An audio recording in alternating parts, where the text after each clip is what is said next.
Not quite. Those were the New York Stars, and they were one of the teams in the World Football League, the WFL, just one of multiple attempts to either challenge the NFL, to complement the NFL, or to attempt to merge with the NFL. Some alt football leagues had some success. You can check out my top 5 best attempts in another video right here on my channel.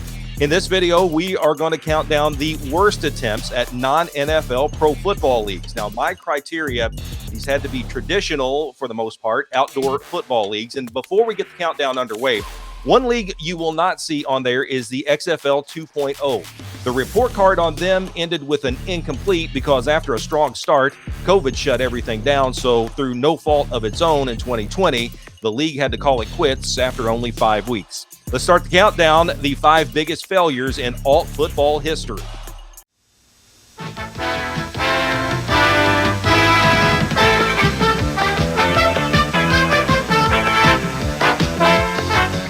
The USFL made a splash in 1983 as a spring football league that wanted to capture pro football fans and, if some owners had their way, follow the path of the AFL and merge with the NFL.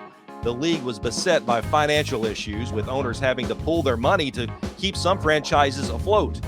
Some players signed contracts that were incredible on paper, but in reality, it was all smoke and mirrors. Check out my video on the LA Express on this channel to dive into that. Now, the well-documented end of the USFL came in 1986 when the struggling league won its antitrust case against the NFL, but instead of getting the nearly $2 billion it expected, the league was awarded $3.76.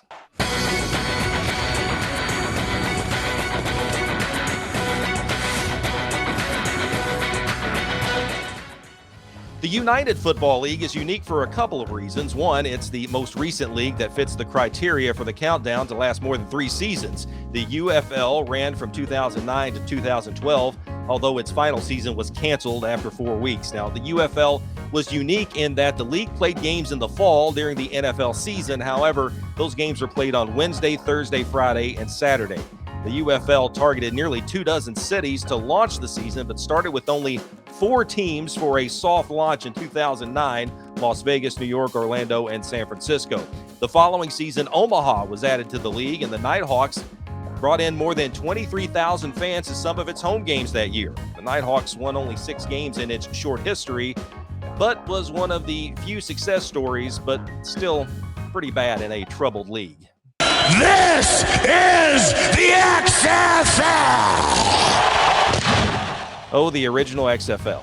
In 2001, WWE head honcho Vince McMahon made headlines as he hoped to revive spring football. The start was a sight to behold, other than an injury on the very first play, that quirky XFL rule of scrambling for the ball instead of an opening kickoff. NBC backed the venture, and the ratings went through the roof until they didn't. Declining ratings, declining attendance as the season progressed, those were all red flags for the network. The 8-team league made it to the championship, the $1 million game as it was called, with the LA Extreme beating the San Francisco Demons in the last game played in McMahon's original XFL.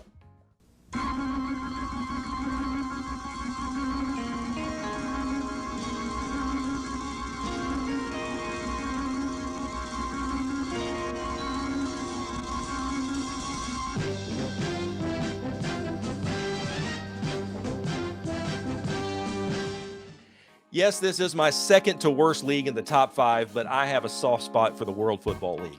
This wacky league tried to take on the NFL, and it poured money into stealing stars like Larry Zonka and Jim Kick, but even with those household name players and that weird but wonderful orange football, there was just not enough money or interest for the league to succeed. The WFL folded midway through the 1975 season. And now to the absolute worst of the worst on the list. In February of 2019, some of the most respected minds in the history of the game will come together to form the Alliance of American Football. Charlie Ebersol, son of the NBC executive Dick Ebersol, who was part of the original XFL, started up this league with big dreams of finally making spring football viable. Ebersol appeared in several events and press conferences trying to sell the league before the 2019 kickoff. The 8-team league kicked off in February of that year, and rumors of problems behind the scenes started almost immediately. AAF officials tried to dispute reports it was struggling financially after week 1. Enter billionaire Tom Dundon, who committed to a cash infusion of $250 million. But instead, he decided to pull the plug following what he called careful consideration after only 8 weeks of its planned 10-game regular season. League bills went unpaid, players went unpaid. Many of those players found out the league folded via reports on the internet. Some were kicked out of their hotels because the AAF owed money for the rooms.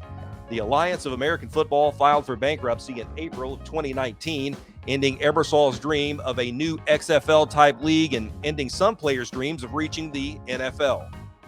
You have any nominees for the worst attempts at alt football? If so, let me know in the comments, and look for my video on the best attempts at alt football.